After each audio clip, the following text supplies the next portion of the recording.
DNA består af 4 nukleotider. De 4 nukleotider er thymin, adenin, guanin og cytosin.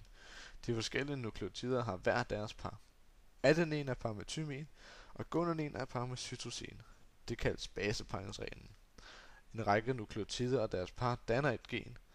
Et gen koder for et bestemt protein. RNA-polymerase binder sig til en sekvens, der er lige før det ønskede gen. Denne sekvens kaldes en promoter. RNA-polymerase deler DNA-streng, så skabelonstrengen er blottet. RNA transkripterer skabelonstrengen til at finde, hvilke nukleotider, der skal sidde på RNA-strengen. RNA-strengen kaldes den kodende streng. I RNA erstattes thymin med uracil. RNA'et ender i cytoplasmaen. RNA'et kommer ind i cellens ribosomer. Her skal introner, altså de ubrugelige dele af genet, skæres fra, så det kun er ekstraner tilbage.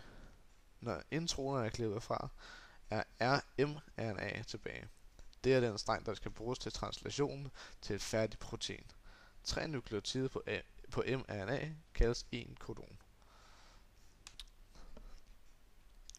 Enzymet tRNA binder sig til et kodon i mRNA'en. I tRNA'en er der en antikodon, som er komplementær til en bestemt kodon. Her sker der en translation, som følger den genetiske kode. tRNA danner aminosyre, som til sidst bliver til et færdigt gen.